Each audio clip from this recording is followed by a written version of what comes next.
So number one, the first probably 50 to 100 of those were literally from repairs that I had been doing before I even really went full in on this thing, right? So that helped me build up a base. But number two, review capture from work that you do is so important. And so many people let off the gas with that one. But we have automations that are built into our CRM that just hammers the heck out of people. What if losing your IT job became the spark to build one of Florida's fastest growing roofing companies with over 900 reviews in just 3 years? In this episode, we talk with Jon Starry about building a reputation-first roofing company, why reviews are the new currency of trust in the AI era, and how obsessive customer communication fuels real growth. Jon is the founder of Steadfast Roofing, a company that grew out of necessity and exploded with purpose. Known for his deep systems thinking and authentic brand, Jon has built a business where customers wait months willingly just to work with his team. From launching with just a few repair jobs and a dream to running an 8-figure roofing company, Jon's obsession with detail, customer trust, and follow-up automations has made Steadfast unforgettable. If you want to learn how reviews, automation, and care can scale your roofing company fast without sacrificing integrity, this is the episode for you. Let's jump in with Jon Starry from Steadfast Roofing. Welcome to the Roofing Success Podcast. I'm Jim Aline, and I'm here to bring you insights from top leaders in the roofing industry to help you grow and scale your roofing business. Jon Starry, how are you this morning? I am great, Mr. Jim. How are you, sir? My back hurts a little bit, but, it happens when you get old. It's just, Absolutely. It's how it goes, man. How's sunny Florida? It has not been very sunny here lately, man. We have had a lot of rain, but Okay. I actually got a break from it all last week. My wife and I went out to a home services conference out in Vegas, one that Tommy Mello had kind of put on. Yeah, Tommy's. Yeah, Home Service Freedom. I'm trying to kind of step out of just attending roofing conferences and things to try to bring something back that maybe's a little more profound or something that nobody else is really doing, and just didn't bring back as much as I was hoping to, But end of the day, we're all serving the same purpose. We're all trying to serve the people that we're in front of. And, I definitely took back home a few things that I am working on implementing. But, and then I also heard of some softwares that I really want to kind of dig into a little bit more. But just trying to break out of my comfort zone a little bit, So. Yeah, it's great. It's great to go other places for the ideas. A lot of times you'll hear the same thing in the roofing industry. I've heard that from a lot of people. Some people that I've had on the podcast that have come from other industries and brought those types of the things that they did in other industries into roofing. It's a continuous evolution, right, of professionalism in the trades, and that's a great thing. And I know Tommy's event was one of those types of events where he puts on a good show for one, and he is one of those guys. I've had him on the podcast a couple times now, and he's one of those guys. He's a very forward thinking individual. We'll put it that way. So yeah. So for the audience here, who don't know who you are and have not heard of Steadfast Roofing, Jon, how'd you get into roofing, man? Oh man, I got into roofing because I felt like I had to. But no, back in the early 2000s, I was actually in IT, and things were a little rough there in the early 2000s. I actually ended up getting laid off. And, I ended up going back to school and wasn't making the money I was used to making and things. So I actually started doing some work for a home improvement contractor up in Pennsylvania. We did a number of different things from painting to siding to roofing, to decks, you name it.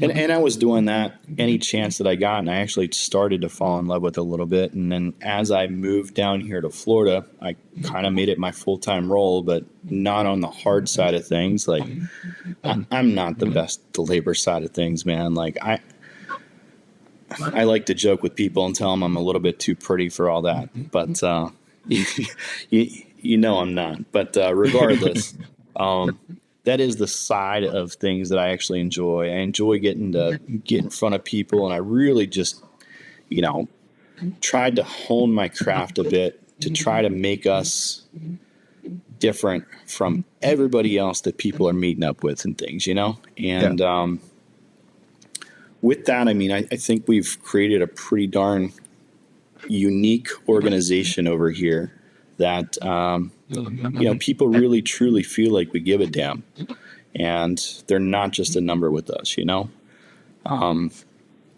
But again, I mean, I started this whole thing out of necessity and things. Like I had worked for a number of different contractors down here in the Tampa Bay area. Some of them are really, really great, and most of them just really don't do the right thing whenever they're faced with that kind of problem. And I didn't want to get lumped in with that, So yeah, for sure. Here we are. It's hard to be different from others. We're selling the same thing, right? It's a very commoditized industry. What were some of those early things that you did that you saw and you're like, these are the things we're going to start with to differentiate ourselves? Yeah. So, I mean, number one, I didn't just jump in to start my own company because I wanted to. It had been 2 years in the making, like I had figured out what kind of products I wanted to use, right? I'd figured out like what I wanted our sales presentation to look like. It took me a long time to even land on the name and things because like I didn't want it to be called Starry Roofing, And the reason like why I landed on the name that I did is because like it's mentioned so often in the Bible, right? The word steadfast. And then whenever you associate that with a roof, I mean, you want your roof to be an unfailing source of your home, or an unfailing component of your home. Because once that thing goes, everything else just kind of starts to crumble too, But I did work my last name into it a little bit. There's a little star in the R right there. So there you go. But that's where we are, man. But regardless, I did take a lot of time to kind of plan. And whenever I got off the ground and running and things, like I had been working with another roofing contractor. I was very transparent from the very get-go, like what my intentions were. And I had been doing my own repairs and things just locally and whatnot, building up a bit of a review pipeline and like something to kind of cling on to. And then before you know it, hurricane hit and we started taking off. And I had my own license at that point. So I was like, all right, well, if there's any time to do this, the time is now, So off we went. Yeah. A good storm will kick off a company quickly, right? It definitely will. It'll also crumble a company quickly if you don't have your stuff together. We definitely ran into some growing pains for sure. We were not prepared for the most recent round of hurricanes that we got down here in the Tampa Bay area, but we definitely managed as best we could. Our reputation came out unscathed, which, end of the day, that all just boils down to setting realistic expectations with people. And, when people trust you, I mean, some of them are okay with waiting 3 months to get their roof replaced just because of the backlog that we had at one point. And, cranking out 9 to 12 roofs a day, it was insane.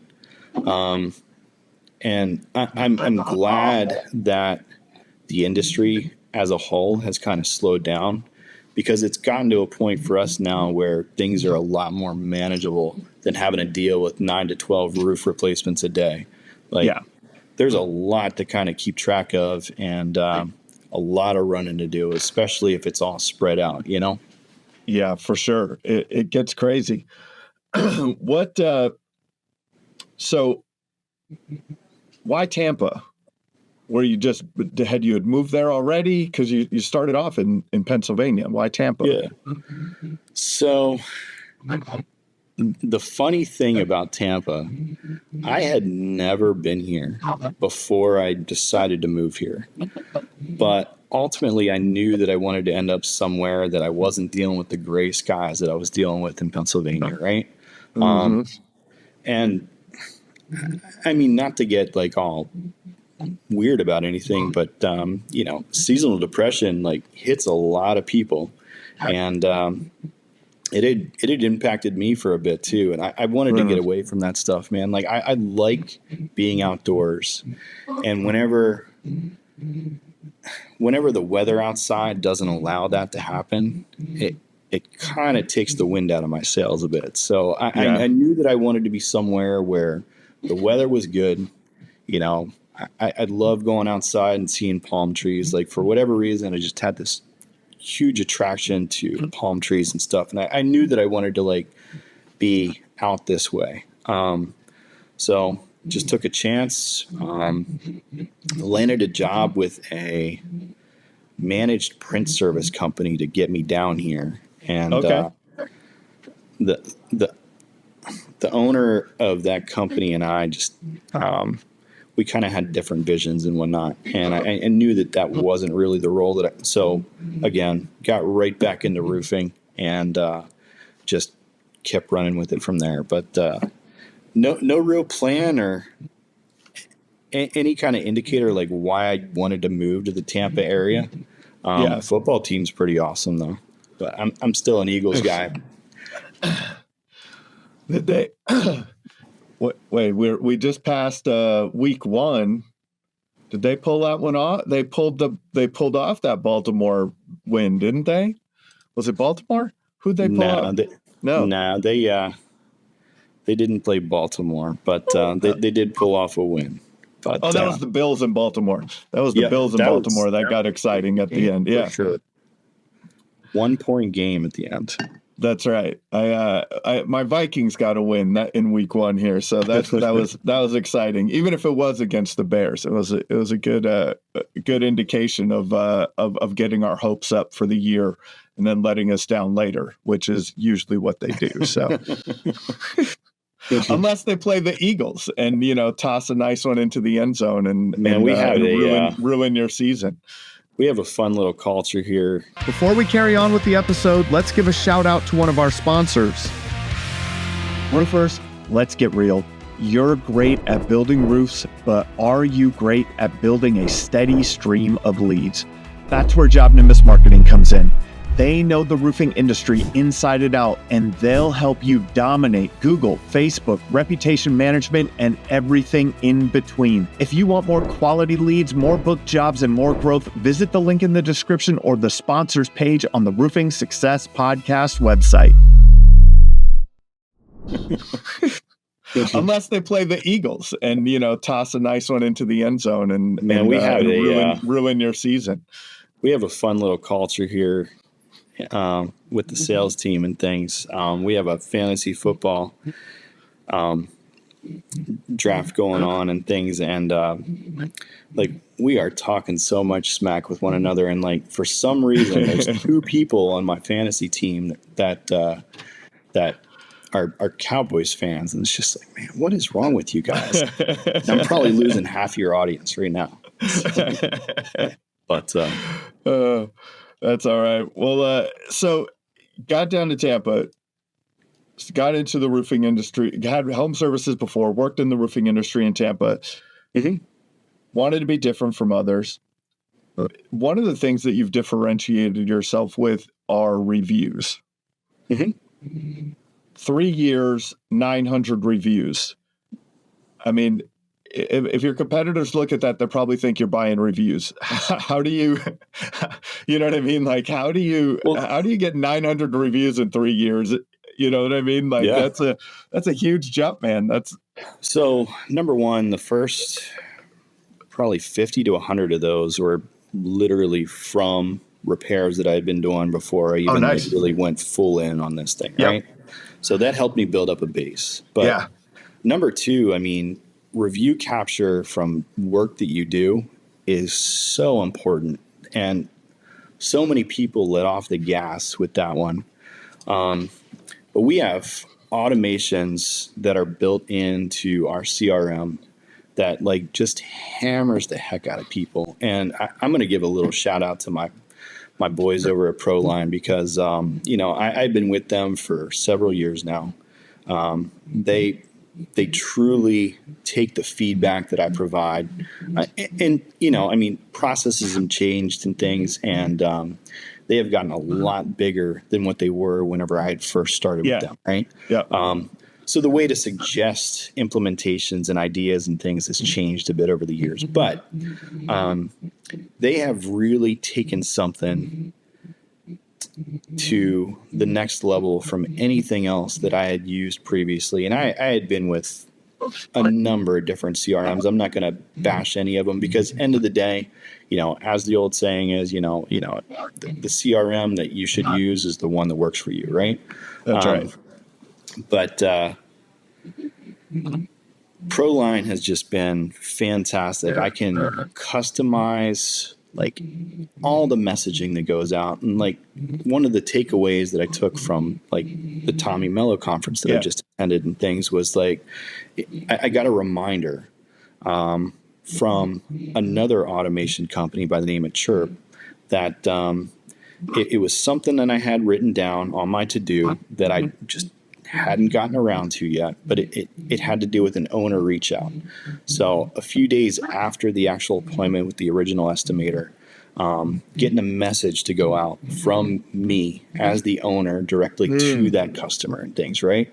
And it sounds like such a small little thing, but if it makes even an ounce of difference where we get an additional, roof replacement a month, like yes. It took me 10 minutes to implement that, but That's right. So again, with the review generation and things, we're trying to capture anything and everything, even repairs and things, we're not going out there trying to make $1 million on a repair job just to get somebody through to the next storm. But we are trying to leave as good of an impression as we possibly can with them. That way, whenever it is time for them to replace their roof, we're going to be the first and only company that they actually call, right? Yeah. But capturing those reviews on site. And then if they're not getting captured on site, hammering them with automations by text and email to ensure that we're capturing those reviews. But then on top of that, we even have photos from another software that we use to actually map to those reviews. So number one, it screams legitimacy with Google because it is an actual true customer review. And on top of that, I mean, if we truly captured reviews from 100% of the people that we actually served, we'd be way beyond 900 right now, man. That is still such a small tidbit of what we could actually be getting. So we're still trying to hone that in to the point where we're capturing more of those reviews. So haters, I want to go back to this because this is something that is going to be so impactful for contractors going forward. It has been. If you don't know, your reviews matter. If you're listening, your reviews matter. It's one of the most important things that you could do on a day-to-day basis is get reviews for your company. Right. But moving into the age of AI, moving into AI search, trust is going to be a much larger factor. And the only way that one of the ways that AI can read trust is to read your reviews across the internet. We've done experiments now in the RSRA with some of our marketing sessions where we've done, kind of run some searches and then ask the AI, well, why did you choose this company versus this company? Oh, well, they had great reviews is almost always. It's time and business and great reviews. So those are the two things that we're seeing it say back to us multiple times. But it's not just saying Google, it's also saying for which I don't like, because we've all focused so hard on Google because that's where we should Right. be focused, right? But I've had it kicked back. Well, I saw the reviews on Yelp. I saw the reviews on other places. And so now, getting your reviews spread out is going to have some impact. Also, just something early that we're seeing. But I want to go into reviews. It sounded like repairs lead to reviews for you. Is that something like, so doing repairs, which a lot of contractors don't, right? They just do a subcontractor replacement model. How, being involved in that from the beginning, having that repair, doing that repair, getting the review. You said your first 50 or 100 or so like reviews came from just repair work, right? Like just getting out there doing repair work. I think that's awesome. Right? That's a fantastic idea for people, especially if you're in the very early stages. I talked about this on another podcast recently. So we determined that the golden number is 100 now. Like if you don't have 100 reviews, it's like you don't exist, right? Before, if it's changed a lot over the years, but then there's guys like you that are running up to, you're pushing 1,000 soon. You know what I mean? So when, for everyone else man, we got to be getting these reviews as much as possible. So in the repair process, let's walk me through that on-site ask, because I think that's missed so many times. The on-site ask, who's responsible to ask for the review? What are they saying? Do they have, a QR code or how are you setting up your team to get that review on site? Before we carry on with the episode, let's give a shout out to one of our sponsors. I talk to contractors every day that feel stuck. Not because they're not working hard, but because they're missing the structure to growth without chaos, or their culture's falling apart because their team's unclear, unaligned, or just burned out. And when change hits, they're reacting instead of leading because time and priorities aren't under their control. Day 41 Thrive helps to fix that with proven strategies for growth, culture, and leadership that actually work. Ready to thrive beyond the storm? Visit the link in the description or visit the Roofing Success Podcast website on the sponsors page to start your journey today. Because I think that's missed so many times. The on-site ask, who's responsible to ask for the review? What are they saying? Do they have, a QR code or how are you setting up your team to get that review on site? No, so that part's pretty simple. Number one, if we have the ability to knock it out right then and there, who wouldn't want that? Number two, if you're coming in at a very competitive price and things, right? Like if one of my guys already has the material in the back of their truck, and they can hop up there and just take care of it for somebody, why wouldn't we just knock that out? So in those circumstances and things, like you're hitting them with, we're not gouging the price of the repair. Number two, we're incentivizing them by allowing us to actually get it done and getting rid of the issue right then and there without them having to kick the can down the road, right? The longer they have to think about it, there's not much to think about when it comes to like a $500 repair, whenever it means that $500 repair is going to alleviate the need for them to actually pay more to get their interior repaired after the fact, right? So getting it done on site if possible, or even later that day. We do have an in-house repair guy in the event that like it is outside of the scope of what these guys would be able to do. But just giving them an immediate fix, number one. Yeah. And number two, like, hey, listen, I'm not charging you a whole heck of a lot for this. Our reputation online is really, really important to us. It's how we get found. Since we're taking care of this for you, would you be so kind as to leave us a review on a platform of your choice, right? But I am super happy that you had actually brought up like AI search and things, because like one of the things that I did learn with this new age of AI and things is like a lot of those results are coming from places like Yelp and BBB. Those are two of the big ones that are actually driving, your results on AI searches and things.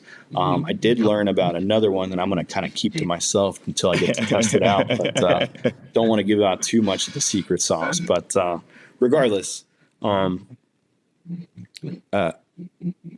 like giving them a reason to actually feel compelled to leave a review by us resolving an issue. Why wouldn't they do that? Especially when they don't have to go shop around after the fact, or they don't have to worry about it after the fact that, they called us, we were out, and we're able to fix that in a super tight timeline. Yeah. So now what that makes me think of, right, is now, if I'm another contractor, I'm thinking, well, man, now I got to make sure my sales guys know my inspectors, they have to know how to do this stuff, right? And a lot of people haven't built their business model that way. It's salespeople sell. They don't know how to do the work, right? They understand the components and what's wrong and how to diagnose, but they don't know. So what is your process then for getting your team up to speed to be able to execute that small, even if it's just a small repair, right? So and make sure that it's done well. Yeah. Not everybody on my sales team has the ability to do that. Got it. There are a handful of people though that, have worked on the labor side of this industry. I even have a guy from Texas that had actually owned his own roofing company that does his own repairs oftentimes, right? And end of the day, I mean, I really just set the precedence with my team that like, hey, I'm not trying to make a boatload of money on repairs. Like that's not what these things are about. But if you end up knocking it out, just make sure that you're getting a review, End of the day though, for anybody on my sales team that does run into a repair situation and things, they have I have a field operations manager that schedules all the in-house repairs with our in-house repair guy, right? They have options to get that quickly resolved and taken care of for any customer they're in front of, even if they don't have the ability to take care of that and handle that on their own. So, yeah, that's awesome. And then, so now we have the on-site. I would assume if it's a replacement too, you're working the same. That you're making sure that someone on site is asking for the review. Project manager, job site supervisor. Yep. What's that process for you? What we do there, I mean, they're introduced to everybody that is a part of their project. From the moment that they get their estimate to the moment that materials are getting ordered, they're getting introduced to, my office staff that's actually handling material ordering, pulling permits, things like that. They know who they're working with. And the bigger part of that is they also know who to reach out to in the event that something happens, right? Or like maybe they need to reschedule their installation date, things like that. But they're going to get introduced to the office staff, their estimator. They're also going to get introduced to the site supervisor that's going to be a part of their build that day. So they have a multitude of contacts that if they have questions about anything, it should always be their sales, like their estimator first and foremost. But in the event that it has something to do with scheduling, they know who to reach out to. If it has something to do with something going on, day of the job, they know who to reach out to, right? But then on top of that, after the job is completed, they're going to do, the original estimator is going to go do a final walkthrough, make sure that everything is the way that the customer wants it to be. They're 100% satisfied with anything. If there's any punch out items that need to be done, they're knocked out. And then once they're 100% happy, then we're hitting them with holding our hand out for the check and asking for that review, and also asking, hey, do you know anybody else that we may be able to assist that may be in the same sort of situation that you were in, right? So ultimately, not only are we getting a review, but hopefully we're getting a referral out of the whole deal too.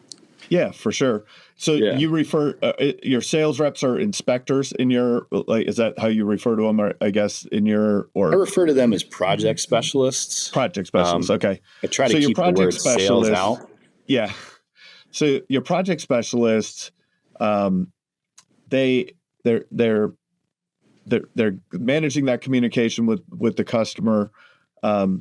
How have you like incentivized them or have held them accountable to asking for those the referrals and the reviews? Because I feel like a lot of contractors struggle with that. They're like, man, my team just doesn't ask, and I can't get them to ask. It's such a struggle for me. What have you done from a management perspective to incentivize or put it carrot or stick, right? Like what carrots and sticks have worked in your business?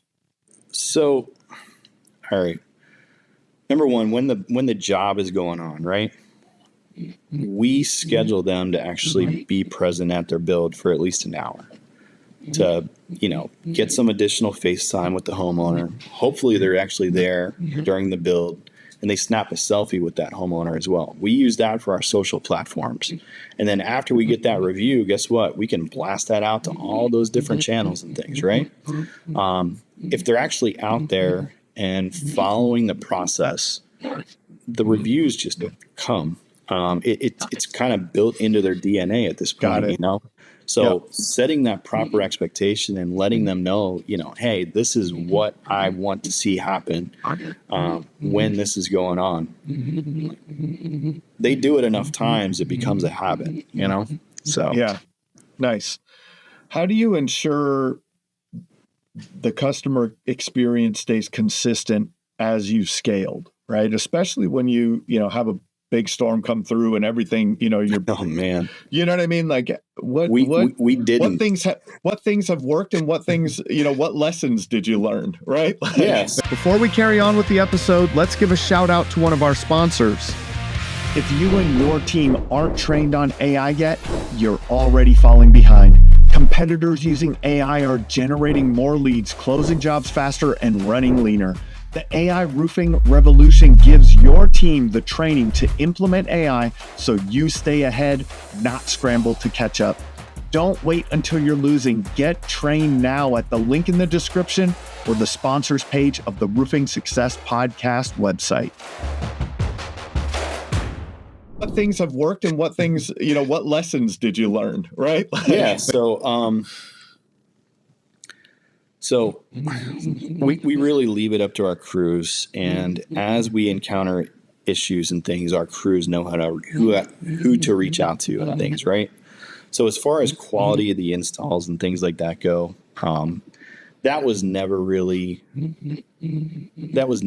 a factor throughout, our season of busyness and whatnot.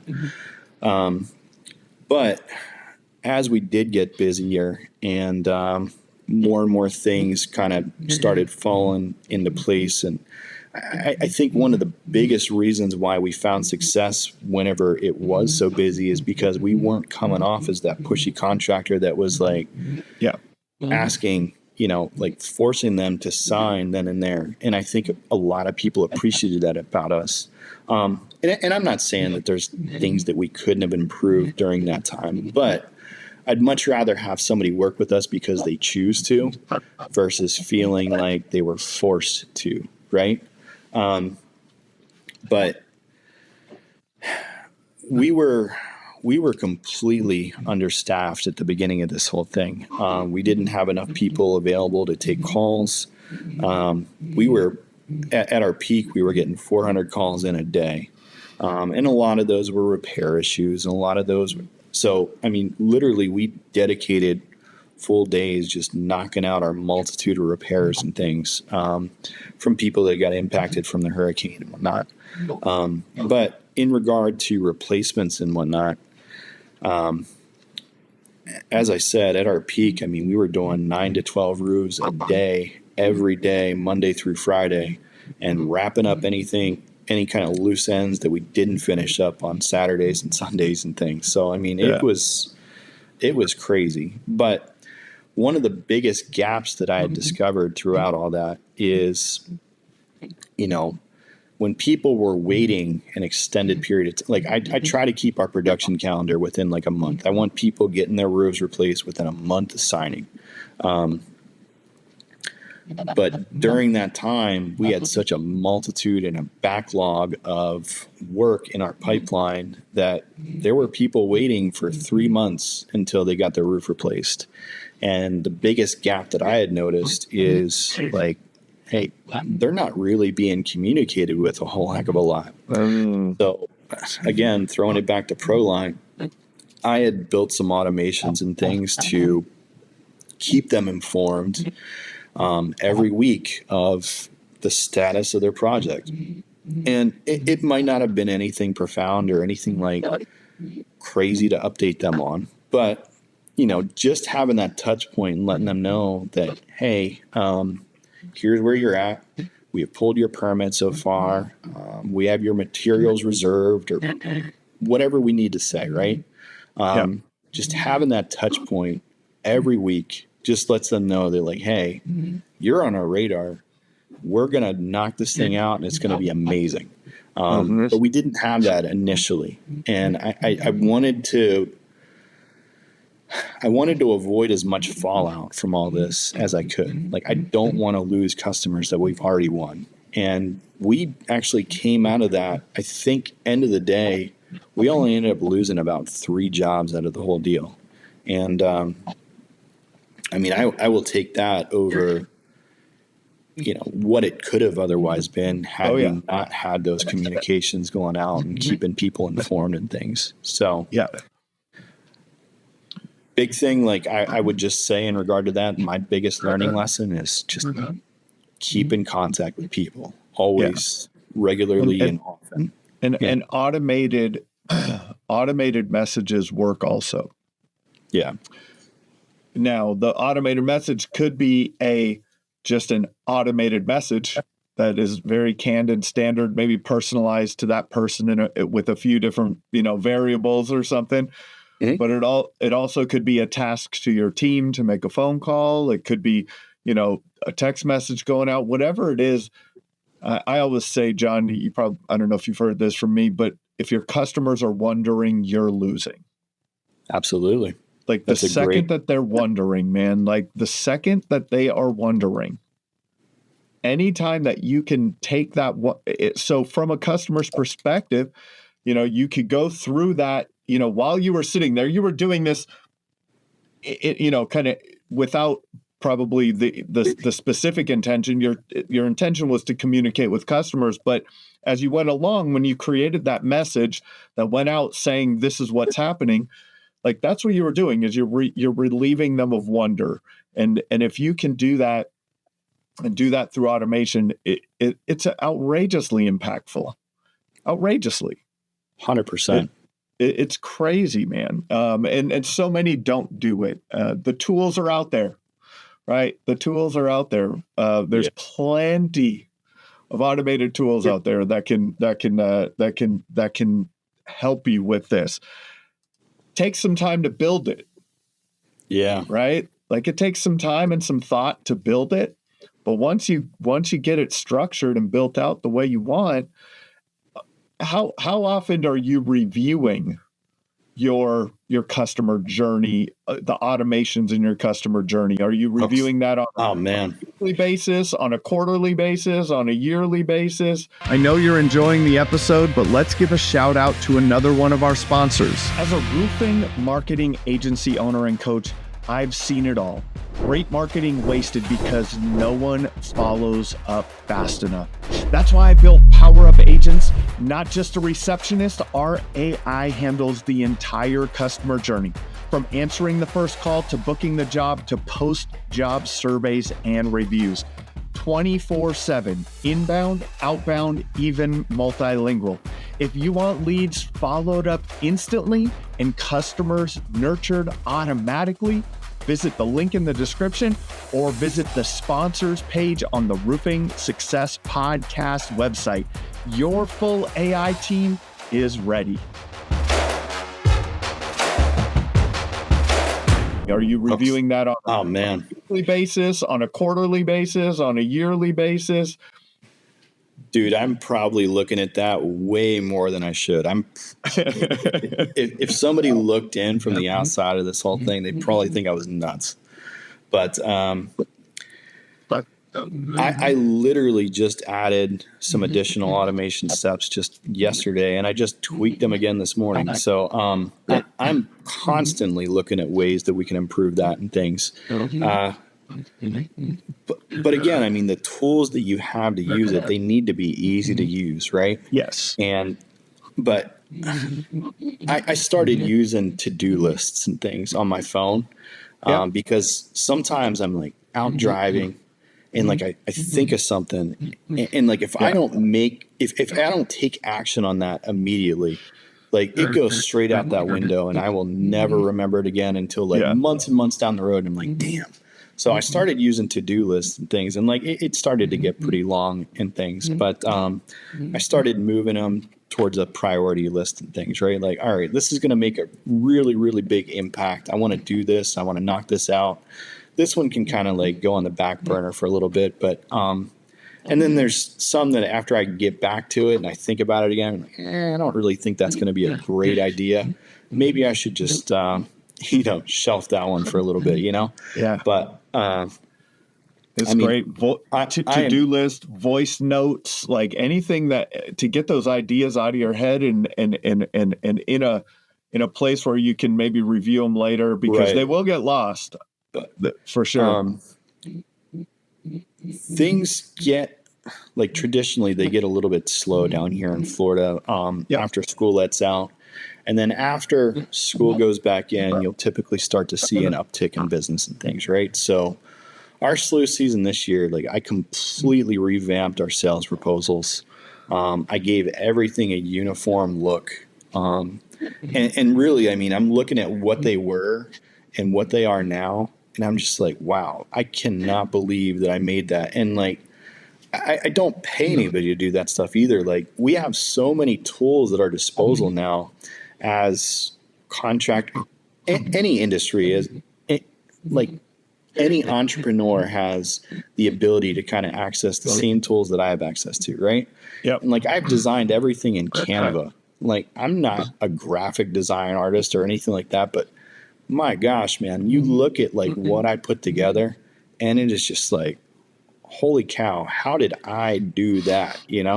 But, and like, that's something that I've really found enjoyment in as I've kind of like been in this a few years on my own. Right. I shifted from like liking to meet people to actually just like really being like on top of like trying to have good organic marketing, trying to come up with like creative content for videos, trying to just deliver the most polished experience as possible to people and like getting the same uniform look from it. Like one of the latest automations that we did was just sending out intro videos in front of the vehicle that my estimators drive, and just giving them a quick video introduction, giving them a face of the name and showing them what vehicle they're going to be pulling up to their house in, right? And it sounds so stupid and minuscule, but it has really made a huge difference. And we have gotten so much positive feedback from our homeowners that, they get multiple quotes from other contractors all the time. And the reason why they continue to choose us over and over is because the experience that they got from the very beginning of the appointment getting set and the communication that was involved and all that up until they decided to sign with us has just been like night and day compared to anybody else that I'm competing with around here. And it's it's made it easy for us, you know? So I'm going to continue to hone that and make that even better as time goes on. And like, that is like what currently excites me in this position, you know? Just tacking on that polish. So for people listening though, they're like, Jon, you were an IT guy. Like, you know how to use the computer and stuff, right? Like that's more familiar to you. What about the contractor that came from the install side, or the business owner that came from, hey man, I'm a salesman. Like, I could enter a contact into the CRM and then let it go from there. We know how salespeople are, right? Like, they're not, so what advice would you give to that person in, hey man, where do I start? How do I start structuring this? How do I start building this out? I know you're enjoying the episode, but let's give a shout out to another one of our sponsors. Stop going at it alone, because growing a roofing company today is not what it was like even 3 years ago. Not with the economy, not with private equity, not with AI taking over the world, and let's not forget insurance rewriting the rules. Join the community of roofers who don't really like roofers. We share our winning secrets to help each other dominate in today's fast-changing and unpredictable times. Click the link in the description to apply to join. What advice would you give to that person in, hey man, where do I start? How do I start structuring this? How do I start building this out? Yeah. Nobody taught me how to do that stuff, you know? And end of the day, whenever it comes to how you are portrayed to people, nobody is going to give a damn more than what you're going to give a damn as an owner, right?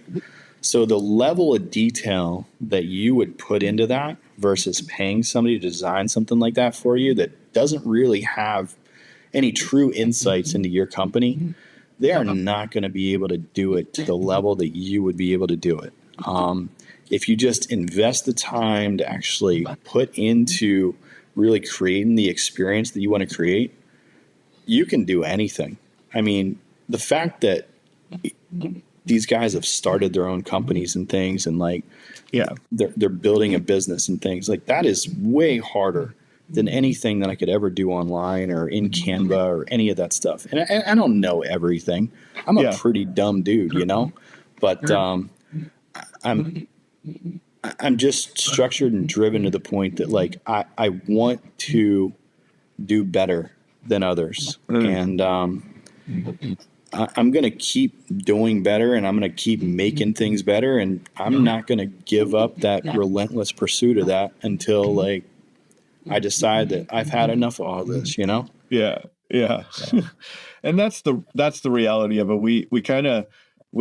You get good at what you want. And so these tools, I'm going to summarize a little bit, like the tools that you're using to automate the customer experience.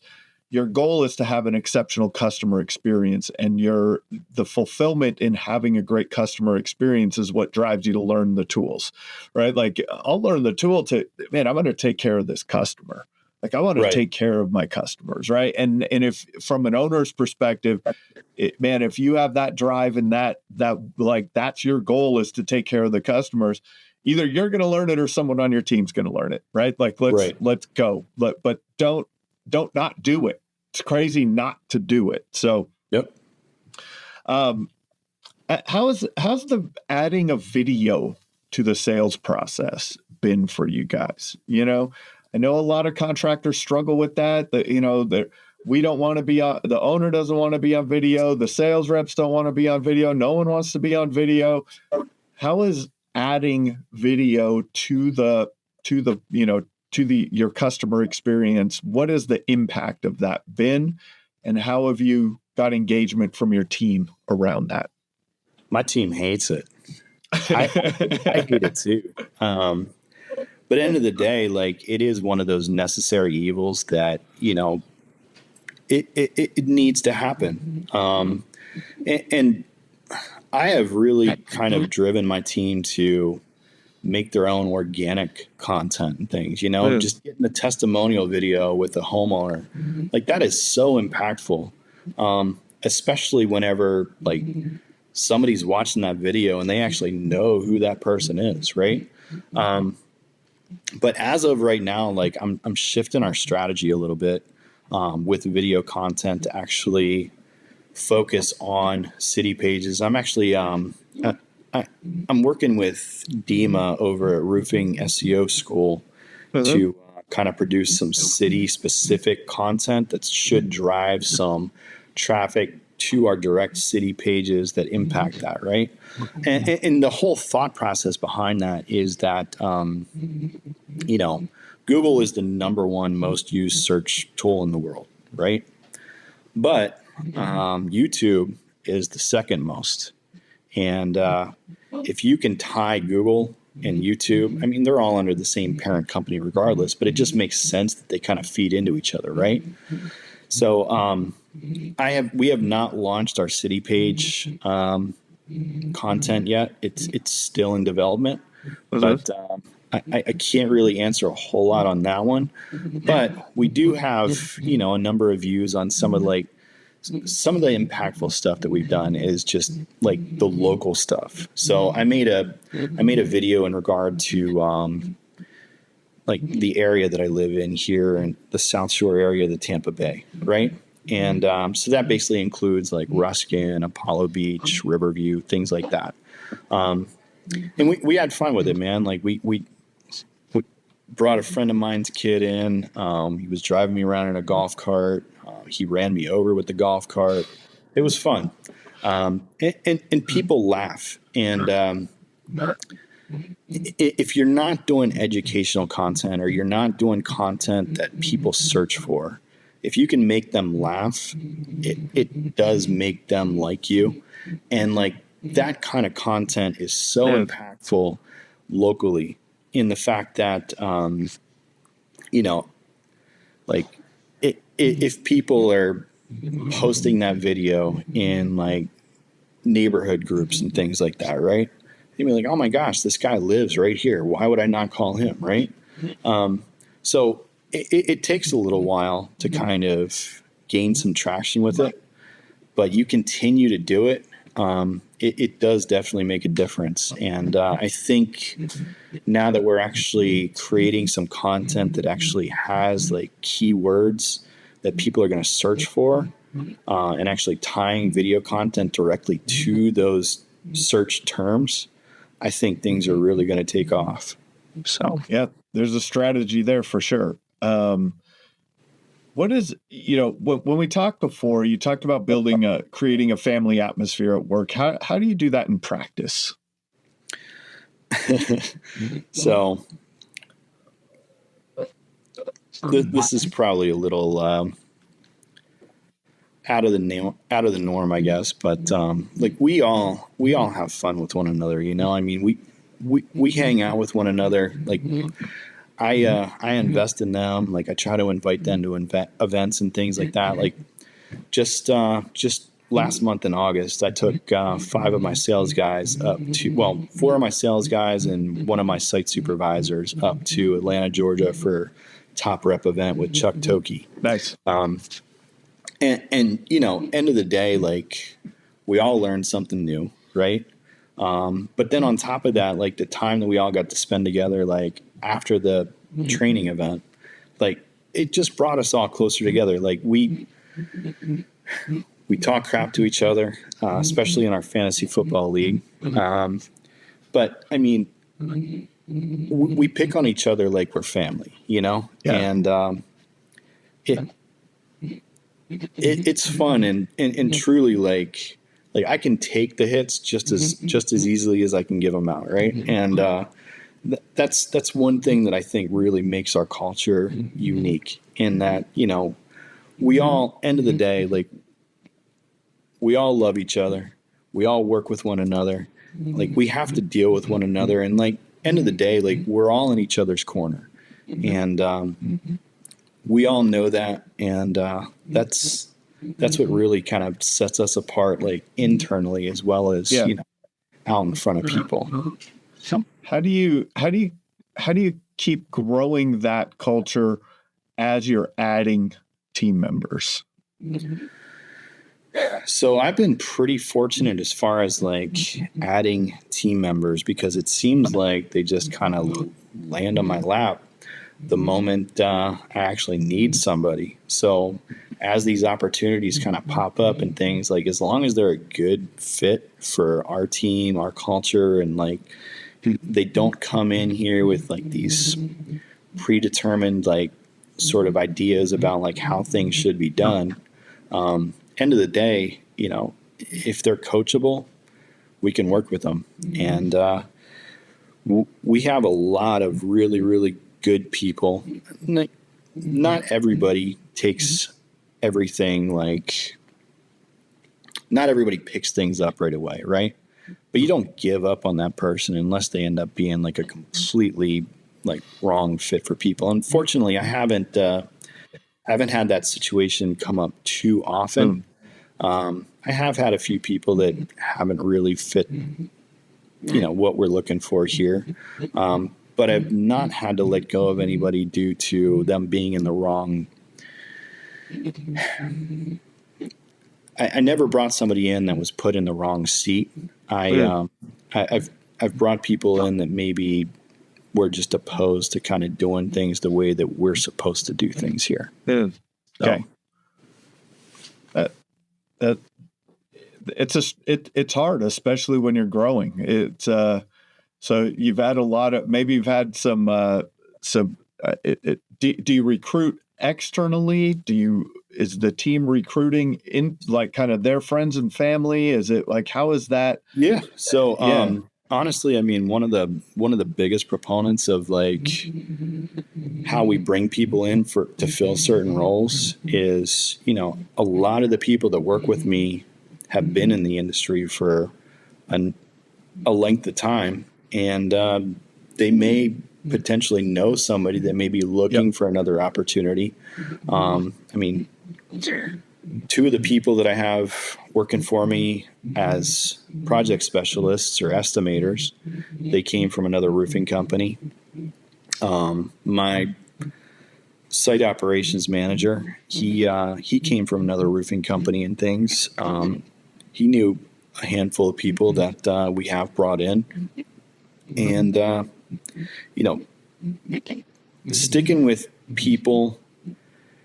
Like I've never been one to shy away from feedback. Like if it has something to do with the process or anything like that we could potentially improve, like I'm all ears because I want to hear it. Not every idea is going to be a good idea. Not even all the ones that I come up with are going to be great ideas. Like I scrap so many of the things that I think about, right? Yeah. But I would be a fool to not at least listen to, what the problem is and what their solution is for that problem.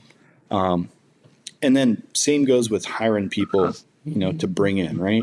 Like, hey, I know somebody that would be great for, welcoming customers, or, maybe somebody that would be great for pulling permits, or you name it. The gentleman that I have here working as our permit coordinator, he's actually the cousin to one of our crews, like the lead foreman for our crews. And they said, hey, we love working for you. He's driving to Clearwater every day. He'd like to kind of be a little bit more local. If you have a need, and we didn't initially have a need for it, but we had the conversation, and then ultimately we did find the need for it because we kept getting busier and busier, and we ended up bringing him on board. So recruiting's been pretty easy, and I hope it stays that way. Really. But I think my situation's a little bit different than what some people kind of go through, though. It can be, but at the same time, if you're building that as part of the culture, it becomes part of the culture. So, right. How do you think the roofing industry is changing, and where do you want Steadfast positioned? So, obviously, it's gotten a lot slower here. I think last time I heard it was like down 38% from where it was last year. I don't know if there's any truth to that or not, but I mean, I know that we've kind of like tapered off a bit to the point where the jobs that we're producing every day are it's a lot more stable and a lot easier to plan for, right? So I think that's a good and welcome change. But I do think that this is really going to test a lot of companies. The slowdowns have impacted a lot of companies in this area. I mean, I know a big one up in Tampa that, ICE has actually picked up, I think like 120 of their crew members, which is insane. Crazy. But I mean, I do continue to think that like labor is going to be an issue. I think there's a lot of uncertainty right now. So I think that kind of leads to some of the slowness. But down here in my area specifically, I mean, we just got hit 3 back-to-back hurricanes over the past 3 years and things, right? There's a lot of new roofs in this area. There's still a lot of people that have tarps on their roofs and things, though, too. Is it going to completely go dead? No.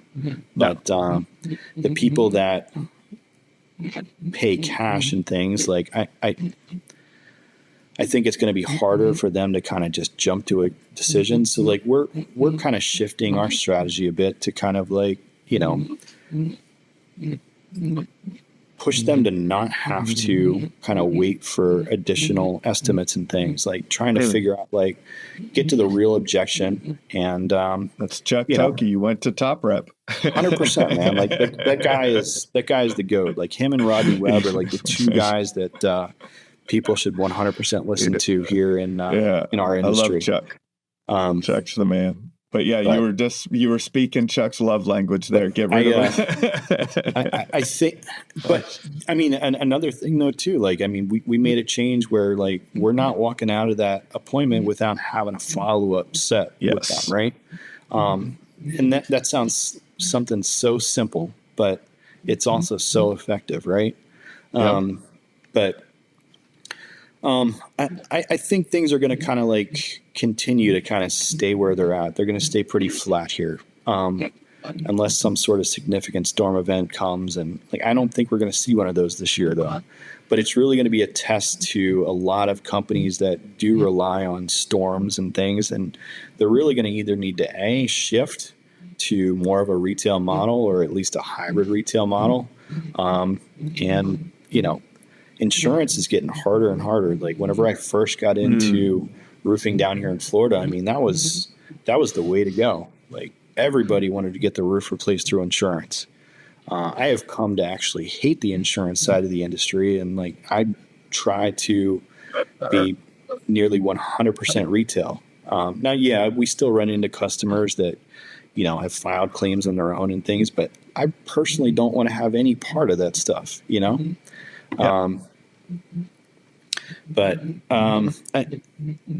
future changes that I kind of see, and like how we kind of stay on top of things is, we are going to need to be more mindful of how we show up on top of AI searches and things. Google's not going to always be the end all be all for everything. And we need to capture things from every area that we can. And we need to get kind of creative in regard to how we get there and what we do to stay top of mind with people.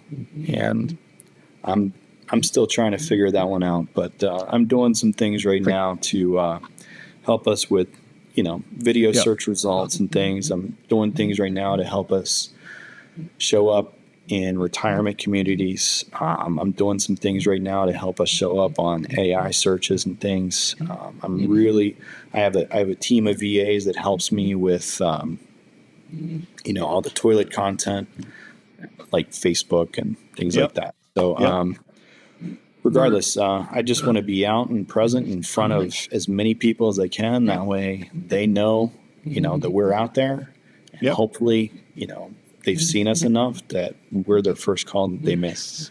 And for sure, I'm just going to continue doing what I need to do to maintain that. Got to keep evolving, keep trying the next thing. If you're mentoring a new roofing company owner today, what piece of advice would you give them? Man, just work harder than anybody from the very get-go, You don't need a big team behind you. All you need is a solid labor crew and drive to kind of make sure that you don't lose, right? Branching off and doing things on your own is like the scariest, but it's also the most rewarding thing you will ever do. And the only reason you will ever fail is because you let your foot off the gas. And if you put enough effort in and you hustle, you will win. And that's it. You don't need to spend a lot of money on marketing from the very get-go. You just need to be very, very thorough and specific about how you're going to differentiate yourself from everybody else out there. Competition's not going away. It's like, maybe it will with the slowdown the industry has experienced, but like, we're always going to be competing against somebody. How are you going to stand out against them? Awesome, man. Thanks for your time today. This has been another episode of the Roofing Success Podcast. Thank you for tuning into the Roofing Success Podcast. For more valuable content, visit roofingsuccesspodcast.com. While there, check out our sponsors for exclusive offers, shop for merchandise, and sign up for our newsletter for industry updates and tips. Also, join the Roofing Success Facebook group to connect with other professionals and stay updated on the latest trends. If you enjoyed this episode, please subscribe, like, share, and leave a comment. Your support helps us continue to bring you top industry insights. The website link is in the description. Thanks for listening.